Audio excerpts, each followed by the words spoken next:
KKB terus berulah, saat ini sudah ada 2 pilot asal Selandia Baru yang menjadi korban penyanderaan dan juga pembunuhan. Lalu bagaimana peristiwa ini membawa dampak bagi Indonesia di mata internasional? Kita akan berbincang dengan pakar hukum internasional Hikmahanto Juwana. Selamat siang, Prof. Hikmah. Selamat siang. Ya, Prof. Hikmah, baru saja KKB membunuh ya pilot asal Selandia Baru. Kira-kira seperti apa potensi hubungan antara Indonesia dan juga Selandia Baru ini?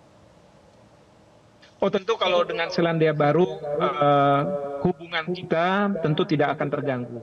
Karena Selandia Baru mungkin sudah tahu bahwa mungkin saja Selandia Baru juga mengeluarkan travel warning bagi warga negaranya untuk tidak mungkin berada di Papua. Karena ada peristiwa yang sebelumnya di mana pilot disandera.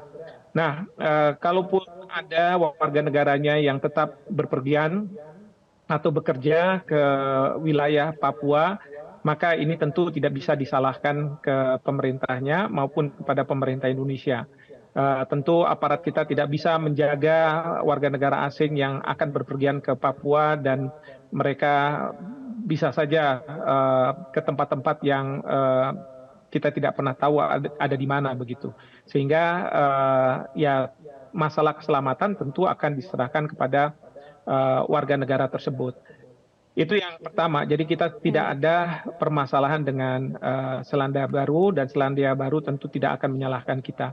Justru Selandia Baru akan menyalahkan kelompok kriminal bersenjata atau yang mungkin sering disebut sebagai OPM ya. Karena ternyata mereka tidak mengekspresikan ya keinginan untuk merdeka atau misalnya hak untuk menentukan nasib sendiri itu secara damai, tapi sudah menggunakan kekerasan dan warga negara dari Selandia Baru lah yang menjadi korban. Nah, ini yang tentu membuat Selandia Baru, pemerintah Selandia Baru tidak bersimpati dengan apa yang dilakukan oleh OPM atau KKB ini. Dan bagi pemerintah Indonesia menurut saya sudah waktunya untuk diberlakukan undang-undang terorisme. Karena apa? Menurut pasal 6, pelaku teror adalah pelaku yang dengan sengaja menciptakan suasana teror dengan cara dia merampas kemerdekaan, dalam hal ini menyandera, atau dia menghilangkan nyawa, membunuh seperti yang terjadi kemarin ini. Jadi menurut saya ini harus kita gunakan undang-undang terorisme.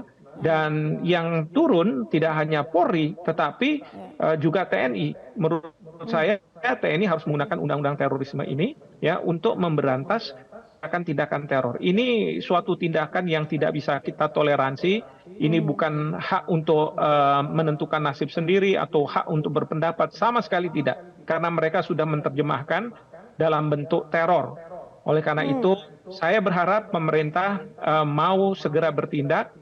Dan tidak usah kita mendengarkan atau mengkhawatirkan ya negara-negara lain menganggap kita melanggar HAM dan lain sebagainya. Buktinya kita lihat di Israel saja ada serangan Gaza saja, Amerika Serikat tidak ada mempermasalahkan, justru melindungi.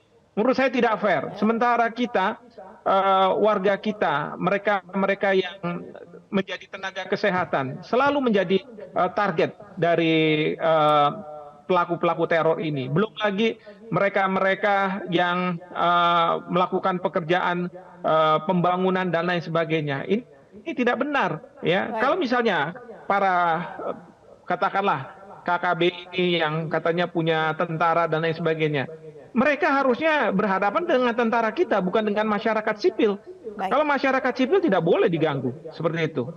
Baik, Prof. Hikmah, tadi juga ya kita menyoroti terkait dengan desakan begitu ya yang ditujukan kepada Kapolri untuk segera mengusut tuntas kasus ini, bahkan juga ada pelibatan Komnas HAM di situ.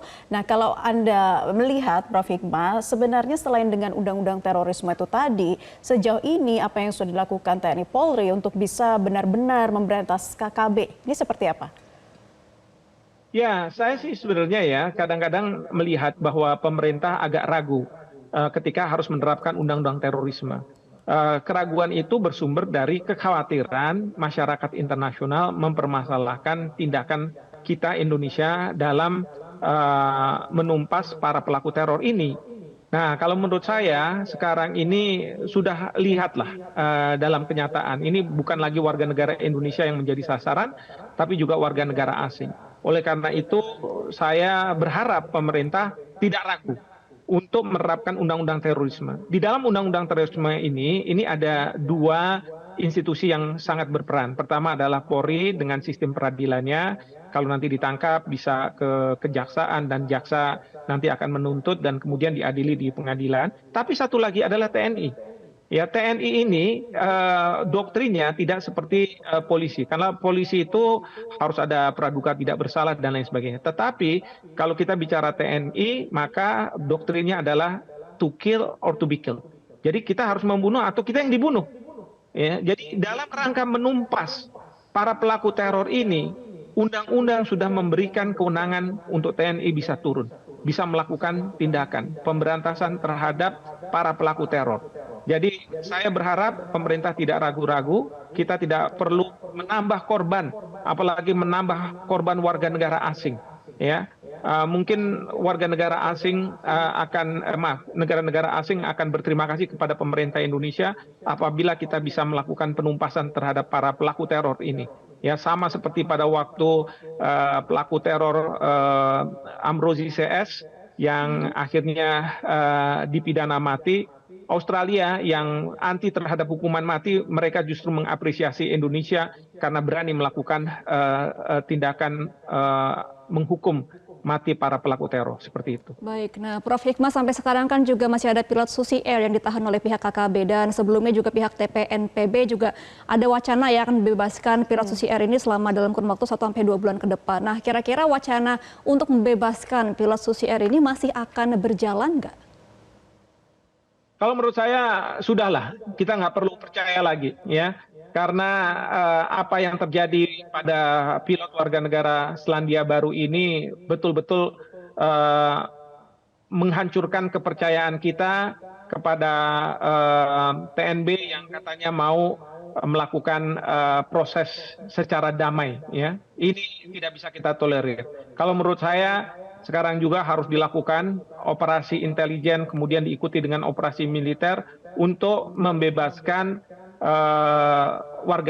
pilot warga negara Selandia Baru yang sekarang ini disandera. Bila perlu kita harus melibatkan juga pemerintah Selandia Baru, sama seperti ketika warga negara kita sedang mengalami kesulitan di negara lain, maka kadangkala kita yang harus turun tangan, ya, kita harus turun tangan atas permintaan dari negara setempat. Jadi kita dengan senang hati gitu, kita menyambut, kita akan masuk dan kemudian bisa menyelamatkan nyawa dari warga negara kita. Nah, ini yang saya harapkan dari Selandia Baru juga seperti itu. Jadi kita mengundang otoritas Selandia Baru untuk turut serta di dalam rangka pembebasan warga negara Selandia Baru yang disandera oleh PNB ini. Demikian. Ya, yang dilakukan KKB sudah semakin brutal, ada penyanderaan. Jelajahi cara baru mendapatkan informasi. Download Metro TV Extend sekarang.